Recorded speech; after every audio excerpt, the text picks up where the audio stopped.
I gotta do it, devs. I know y'all been watching the videos by this point, and while I feel it may be too late just because of the state of the game, I made a promise to my subscribers. So, without further ado, let's just get into it. You guys really should put me on a testing team by this point.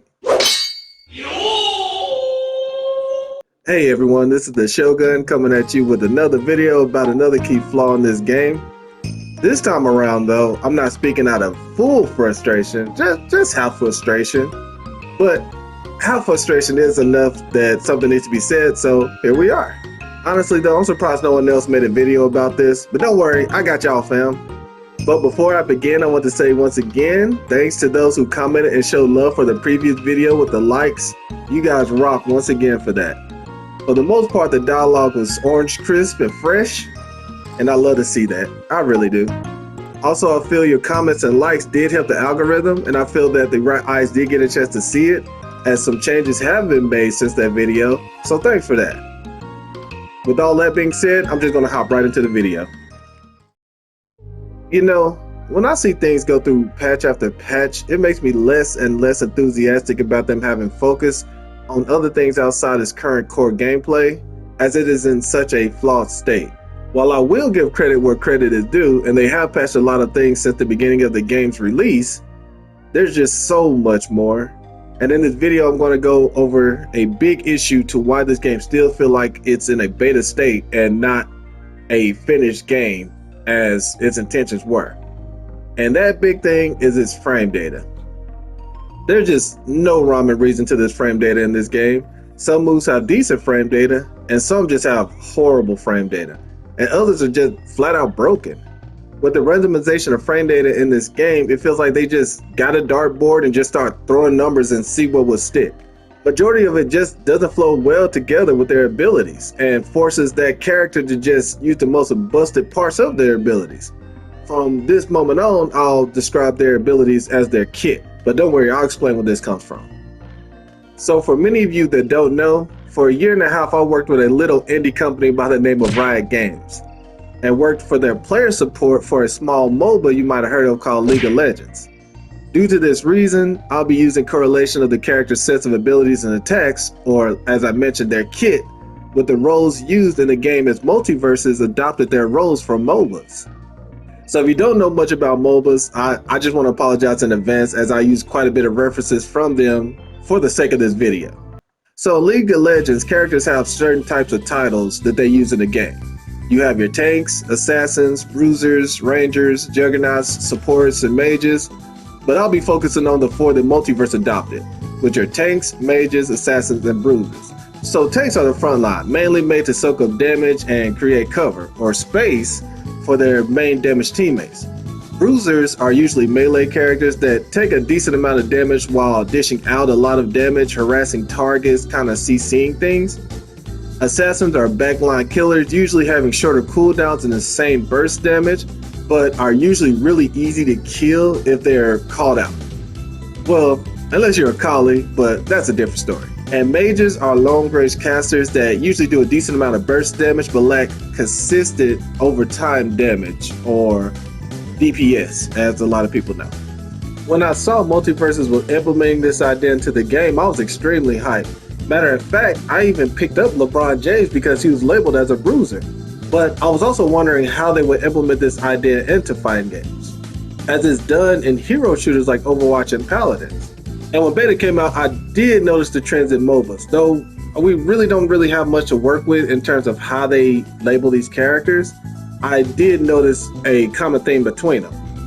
Tanks and Multiverses are the hardest to KO and have abilities to soak up damage. Bruisers are fairly hard hitters, but sort of tanky at the same time with decent KO potential and higher damage input numbers. Assassins are small and fairly fast characters that their frame data makes for quick attacks, which calls for some very quick bursts of damage. And mages have multiple forms of projectiles to help fight from a distance that leads to bursts if they are not handled properly. And as mentioned, since Player First Games doesn't really go into detail about the points of the roles outside of needing them for certain missions, I go by these things that seem to be a common in each role. And it looks like that PFG did not consider, or at least possibly test, the frame data for these ideas for characters, which gives us the mess of a character tier gap that we have today. The first person that I noticed this with is Wonder Woman, so she'll be my first example. So in her description, she's listed as a tank, which falls in line with her kit. She can block projectiles, she can protect allies by giving them armor, and she can bail out her teammates. But outside of these abilities, her kit is by far one of the most bloated and busted kits due to her frame data. She has a frame 6 up special that blocks projectiles and combos, a frame 6 up tilt that can combo. Her Nair comes out at frame 9, which also breaks armor and sets up combos and beats ground attacks. That's like, just that alone is insane. Combine this with her damage numbers being higher and KO potential, she's essentially a tank with burst damage of an assassin and KO damage potential of a bruiser. But it doesn't stop there. Let's look at bugs. He has a frame 6 Nair, a frame 11 up air that covers his whole body with a frame lockout of only 10 frames. He also has a frame 8 jab that leads to 0 to death combos. And on top of that, he has 2 heavy projectiles with really good base damage on his kit. He's basically an assassin, mage, and a bruiser. So an easier fix? Lower their insanely good frame data on top of their huge hitboxes, and we have a fix to be able to get these tiers closer together. And oh my god, what is going on here?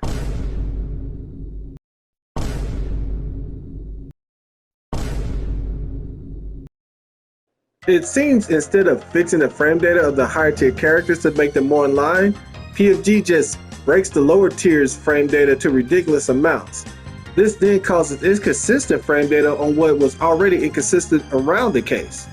Jake has a frame 7 Nair that leads to a frame 9 armor break. His frame 23 Fair also doesn't link with his other attacks, and can only kill a 130% Shaggy on Sweet Spot. While in that same breath, Shaggy's frame 8 Fair kills at 130 on Sweet Spot and not Sweet Spot, which by the way is also more safer on whiff than Jake's 4 there, which has an 18 frame lockout, even though it has shorter range and can't be aimed. I then started digging deeper, and trust me, the frame data inconsistency is even more prevalent as I go across the cast. Rick's frame 8 up tilt can kill targets over 100%, but LeBron's frame 10 no basketball up tilt cannot combo or kill, just making it almost useless.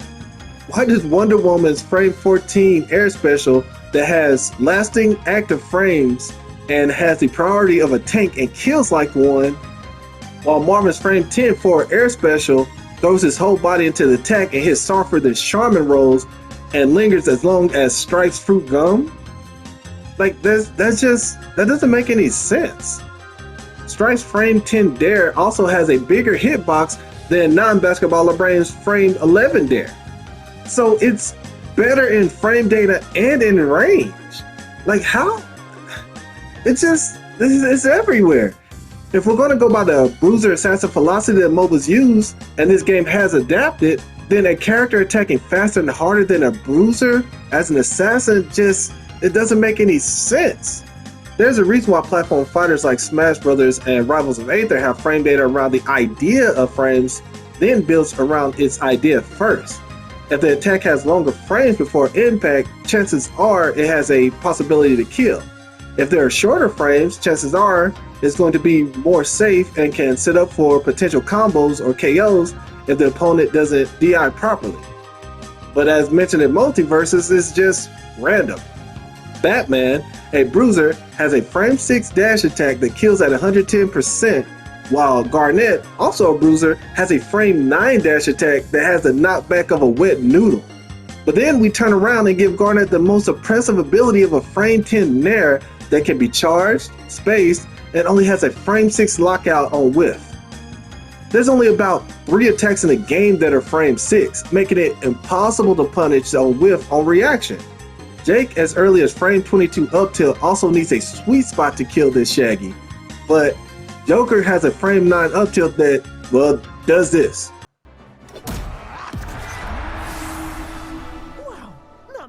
But then we turn around and give his less safe option and harder to use frame 22 Fair just this. Like, what is his frame data? It's just everywhere, it makes no sense. I've been peeping this for a while and wanted to say more, but I know deep in my Multiverse's soul the hitboxes needed to be addressed before I mention these, as these numbers can get adjusted afterwards. But it's just been going too long. And while some hitboxes come out before the animations are finished, I feel it would be more tolerable if the frame data was in a more consistent state. And just like hitboxes, there are a lot of inconsistent frame data. So how can it be fixed? A frame data overhaul, of course, just like a hitbox overall. If it combos, make it more unsafe to spam. If it kills, give it more active frames or increase the frame rate for impact, or make it unsafe on whiff. They are just number tweaks that if a player with knowledge of the game to its highest degree that understands the intricacies of frame data, hitboxes, and what feels good, things could be fixed faster, I feel. As the videos I've made so far have been 100% accurate to this point. I told y'all I'm not a prophet, I just see trends. But sadly I feel that with its dwindling player base and exploitation of the monetization, I feel it may be all too late. Good thing they're working with other mechanics though, am I right? Am I right? This is why I get so frustrated in these videos, but I make them because they're members in this community that haven't abandoned the game and want to move away from the standstill of game progression until a video like this is made. And because I love this game and this community, seriously, there's really wholesome people and awesome people in this community. I continue to make them and call out the issues in this game that need to be addressed. And trust me, once they do, we will have a really good game on our hands. If it's not too late, that is. So if you watched up to this point, thank you for your support. And once again, let's get this ball rolling. Did I cook in this video, or are you okay with the game's current frame data? Let me know in the comments below and give it a like if you enjoyed the video, as it helps get more eyes on this video, which feels to be reaching the right people as changes are being made. Once again, thank you guys so much, and I'll see you guys in the next video. But until then, peace, love, and show out.